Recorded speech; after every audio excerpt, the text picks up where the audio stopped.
Welcome in then to the latest edition of Extra Time. Thank you as always for your tweets. Ali with me in the studio. Jan and Nedum join us as well. What a treat. Hey, last time that we were together, Jan, Nedum, and myself in Extra Time, Jan called us a couple of Muppets, you and I. Yeah, he called us Muppets. Yes. That was very insulting. You two Muppets in the studio. Why are you having fun? Yes, I wrote to HR about that. Very disappointing. Did you get any response?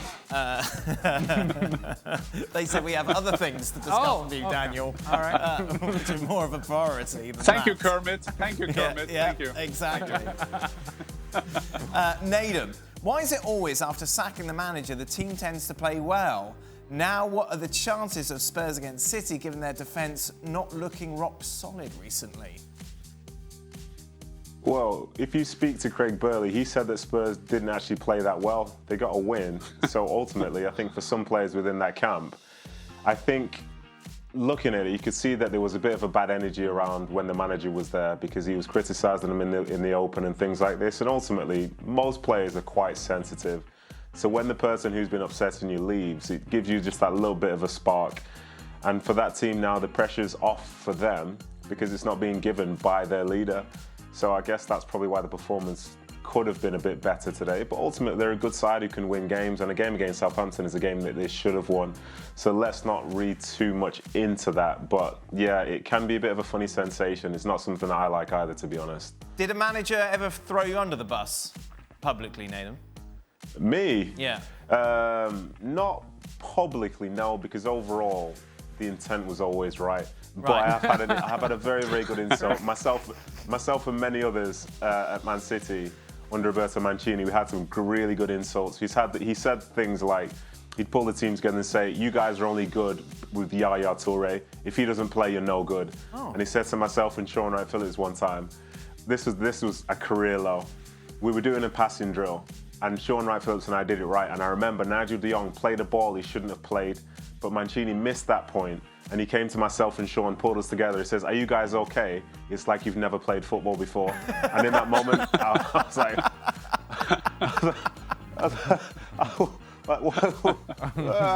what did you say? Wow, that's brilliant. That was fun. Jan, did a coach ever publicly criticise you? Well, not maybe publicly, but I mean, I've experienced everything. Remember, I had Felix Magath, who was a quite tough coach in Germany, but I had a good relationship to him because I think he was the funniest manager I've ever worked with all these methods and tools. But I remember my first coach in Rapid Vienna, Hans Krankel, who was a great goal-getter of his generation. And I remember once to half-time, I think he felt that I didn't play well, and he put a bin in front of me, and he said, I swear to God, you can never dribble this bin either. And things like that were going on all the time. Wow. And I had a manager in England, I won't name him, but he had the F word, and he used that was his word. Right. I asked one of the young kids to count how many times he said it at halftime, and result, 53. 53 it was. A great scholar of the game. Really got you going. Nedum, I saw a story in a newspaper about you this week. Oh, okay. Oh, you read newspapers still? That's very good. That's very good, very classic. I was looking at the pictures of you, and it was about you and Wayne Bridge. Oh, right. Allegedly, there was a time where myself and Wayne Bridge were, let's just say, very, very insignificant during our time at City.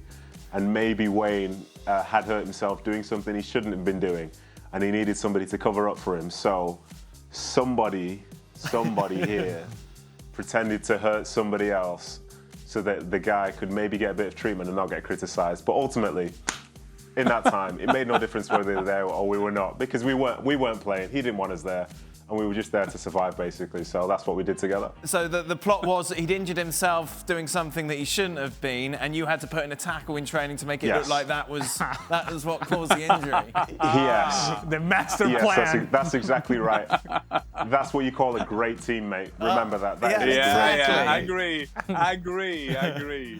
Nedum, what's that like when you're on the just completely out of the like starting 11 on the periphery of the squad, just day to day? Oh my goodness gracious me. It's bizarre because for me, that was my club. I joined the club at 10, and this was 15 years after I joined the club. And all of a sudden, I'd gone from playing under every manager to all of a sudden, I wasn't in the starting 11. I wasn't in the 18. Wow. I wasn't part of the travelling 20. I was training with essentially the under 16s. There were a few of us who were doing so, and we were doing it at the time, at the same time as the first team, but we were on a different field. But then the manager said he'd had enough. So he just took us out of that, and we had to come in to train at 3, while the other first team trained at 10. Wow. And the reason we were in at 3 was the very last person had left at that point. So that was when we could come in. And for me personally, I'm not a disruptive influence. So you feel ashamed, insulted, and you know that you have to go elsewhere. But in that moment, you can't just say, well, I'm going to go here or go there. Right. Because you don't have that luxury. So it's very, very tough. But thankfully, I survived and I learned a few lessons from that point. Was that Mancini? Is there any sort of dialogue? Well, with some managers, yes, there can be dialogue, but with Roberto, for as good as he was in terms of coaching a team to play exactly how he liked, he didn't really have any sort of relationships with players. He didn't like confrontation, didn't like being in a room with someone to tell them why something was going on. And to basically sum him up, I remember there was another point where I'd play on a Wednesday in the cup, not play on a Saturday, and then the following Tuesday I'd play for the second team. And it happened once, happened twice. I thought, okay, this is weird. But because it was only happening to me, happened 3 or 4 times. So I said, let me go and speak to him. So I knocked on his door and I said, I just want to know why this is going on, because there's some players who play who don't play any games for the first team and don't play for the second team. And he said, well, do you not want to play football? I was like, you got me again. What do you want me to say? But yeah, he doesn't. He was one of those people, he didn't like confrontation, and it's just his way or you move on, because this is the same guy who tried to stop the first team physio and masseur from traveling to America for a pre-season tour because he didn't like them. Wow. So he's not somebody to deal with confrontation. He just makes it happen and say, well, this is it. And ultimately, if he had more of a personality, I think he would have stayed there for longer. Yeah. Oh, I could talk about these things all day, but we have questions. Yeah. All right, Jan, sorry. All right. No. It was a great story. Great story. Would you ever, Ali, be able to be a manager? Sorry. Would you ever be able to be a manager while you were still in your 20s, as Ryan Mason is? How impressive is his feat? Can I twist that a little bit? Yeah, go ahead. How would you deal with a manager who was younger than you? I would have some difficulties. Right. I would. Certainly, if I'd been a player that had been in this club for a long period of time and sort of seeing managers come and go, and you've grown up with this club and you feel like, okay, this is part of your life, and now this guy, who you didn't really respect as a player, or maybe you didn't think a lot of, or maybe he wasn't your favorite guy, now he's the one telling you what to do. When you feel like you've been around the world and you know nuances of the game that perhaps he doesn't quite understand, I don't know that you've lived through enough experiences to be a manager at that age. Yeah, I have one on that, Dan. I came to Middlesbrough and I kind of replaced John Henry. I was a striker at the Middlesbrough, and then later in my career I came to Barnsley and I replaced him again, and he was now at Barnsley, and our manager left us and went to Sheffield Wednesday. And I was the roommate of John Henry, so he turned in to be the manager, and he wasn't a manager. He should never have been a manager. I think John will admit that now. And I knew straight away when my roommate was my manager, I knew straight away I wouldn't play. And that happened. Wow. And the first thing he said to me, Jan, call me Gaffer. And I said, I can't call you Gaffer. And he said, you do that or you will never play. And I didn't play for a long time. So after 5-6 months, I had to go away, and I played some games, but I had to go away. So I went to Germany, thank God. I played for Eintracht Frankfurt, and then he called me, and I think I've been into this story before, but he called me, and this was the guy who could call me Gaffer, and he called me, and I took up the phone, and I swore to him in a humorous way, but all the swear word I knew in English, and I said, you little everything. And then he said, oh, you're signed, have you? And then he went over, and then we were friends again. It was unbelievable. Wow. And my roommate, I didn't have 1 inch of respect for him. And of course, that's not a good start when you want to be he wanted to be a playing manager, play instead of you. Yeah. But I think Ali has a valid point, because it's hard to respect people like that. But maybe this new generation, they are more used to it. Look to Germany with Julian Nagelsmann and his likes. There are people around 35, 36 when they turn into managers. Here's the other thing. Looking at it from the perspective of the young manager, the 20-something that is now a manager. If you're a 30-something that is a well-established pro and well-respected by the players in the locker room, by the fans, by the media, you're a threat. Right. And you don't, if you look at it from the perspective of the young manager, that guy, that 30-something who's well-established and well-respected, that guy is a threat. Right. And so how do you manage this guy? Well, the easiest way to manage it is get out. Mm-hmm. You cannot be part of this project going forward. And you'll sell it as, you know what? We're talking about youth here. We're talking about a new movement. We're talking about a new start, a fresh start. He cannot be part of the fresh start. But the reason in part is because if you're a threat, that guy is never comfortable. The manager is never comfortable. And that's why I think, Dan, with Julian Nagelsmann, I would just finish what Ali said there. Because if Julian Nagelsmann, everybody talks that he is the wish candidate of Bayern Munich, but I don't think we have done the discussion, will he fit in at Bayern? Because Bayern is all about politics and all kind of things, and there is one camp for this one and another camp for this one. I'm not sure that Julian Nagelsmann with his Mozart kind of thing, that he is the wonder kid, and he is a great coach. But I'm not 100% sure that when he was in Hoffenheim with a great sporting manager, at Red Bull with a good staff around him, is he ready for take on Bayern? I think that is going to be an interesting discussion coming into the next weeks. Yeah, and does Raiola doing the world tour with Haaland's dad have a link to Super League? Because clubs like Madrid and Barcelona have no money, but were linked to Haaland. Did they think that they were going to get the Super League to fund Haaland, and would that make sense? Well, Perez just have to found his stadium first. I think we should start there. Yes. And Barcelona need money to fund Messi, to him staying. I just saw he bought a new house in Miami now, so the rumors are going wild, of course. But no, I don't think that is anything to do with that. But what it is, what we know about this Super League thing is maybe that will have an influence on Haaland, because I'm not sure that there will be buyers for him to get that money. And so maybe that they found out that, but I didn't talk money on that trip. That was all about sport, of course. Of course. Nedum, why is it so hard to find 4 guys on a team that are willing to do their part in a wall? Has the game really gone that soft? Honestly, so it takes a certain type of mentality to accept and almost want the ball to hit you when somebody takes a shot. And I realized as time went by, there are fewer and fewer players who want to do that.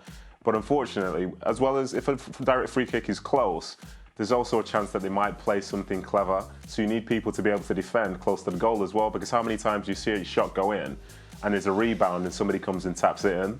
So you have to put your trust in people in the wall, but still have some defenders on the outside. But the ones in the wall, they're all so pretty, they're so precious, their hair's great, their skin's great, you know, they couldn't possibly get hit by a ball. But for me, whenever I went in the wall, I would always be in a position whereby I knew if it went over me, it would probably be a goal. So I was doing everything I could to head the ball away, do everything like that. But unfortunately, for some people, it's token, and they just hope that somebody misses. But do your job, because all that stuff matters. It's the same as every other set piece.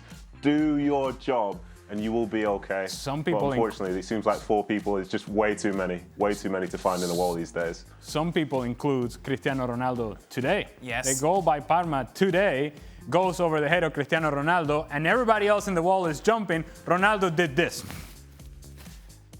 This. Ball goes right over his head. Okay, it's a moneymaker. Well, yeah, look how pretty It's he a is. moneymaker. If you look like Nedum, you can get hit by a ball. You know, Nedum, myself, we're going to be in the wall, we're going to take it in the face. It doesn't matter. Nedum, how would you feel about being the one lying down, like the draft excluder? Oh, yeah, terrible position. That one there, honestly, I don't know what's going on. The way I see that more times now than I see shots even going under the wall in my entire life. Yeah. I really don't understand why it's become such a specialist thing, but people are really, really buying into it. I remember the one where someone had run back to maybe head it off the line, but this laying down one. Yeah. No one's getting hit by that. And to be honest, I guess it's just another way to just hide a player. Give somebody an important job to do. Okay, you just lie there. You're helping the team. Good for you. Congratulations. Would you be the liar? Would you do it, Nedum, if you were asked to? Listen, as a player, I always did exactly what I was told. Don't get me wrong, sometimes I'd raise the eyebrow about what I was being told to do, but I would do it, and I would do it to the best of my abilities, lay perfectly still on the floor as somebody kicked a ball, yes. Let's ask Mancini about that. I'm all about the team. Mancini may say differently. Well, but you know, the thing with Mancini is he would say I did it wrong because I'd be facing the wrong way. That's the problem. It's not just about laying on the floor, it's about laying on the floor in style. There's certain ways to do things. I think that is Exactly. I think that is the worst job in sport now. I've taken over from that guy or that girl who was sitting with his finger on the net in tennis, sitting there for 5 hours. Net.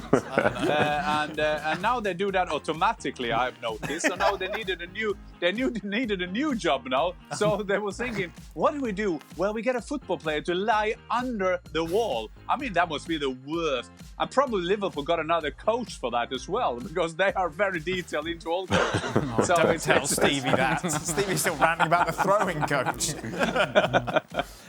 Ali, what's the most bizarre outfit you saw your or opposing manager wearing during a match? Oh, Bizarre, huh? I'm going to tell you this. The first time I ever saw a coach wearing soccer shoes, actual soccer shoes, in the sidelines, and a professional game was Stevie Nicol. Was he? Oh, yeah. Stevie wore cleats? fantastic, brilliant. Full-on cleats. Did he have shin guards on? No. Yeah, he had like the tracksuit and the cleats on. I'm like, is this guy ready to go or what? Is he gonna play? I never thought of it. Well, I don't know. No, they do that. Well, they must do that somewhere else, but not where I grew up, and certainly not something that I'm used to. And when I saw it, I'm like, well, I guess he's ready. They're definitely freebies. Yeah. Absolutely. Jan, is that normal? No, I think it's normal in England. They do that, and they like to be the tough guys, and especially in the old days, and probably in lower leagues as well. So you will sit. So you will always have an assistant coach, and if you see someone in the winter will sit there with his T-shirt and with his boots on, you see that. And I can understand that Stevie Nicol did that in the USA. But I think the most bizarre I've seen in the modern time is Julian Nagelsmann with that suit that he had at Old Trafford. Do you remember that one? Yes. That was, it looked like he going to the World Championship of chess. Yeah, he lost 5-0, didn't he, in that game? He lost 5-0. Lost 5-0. So I don't think that that suit will go to a museum. Or maybe that's what it will end. Okay, right. We run out of time, so we're going to skip the next two tweets. The last, we'll go to the penultimate tweet here. Ned. Do people call you Ned? Nedum?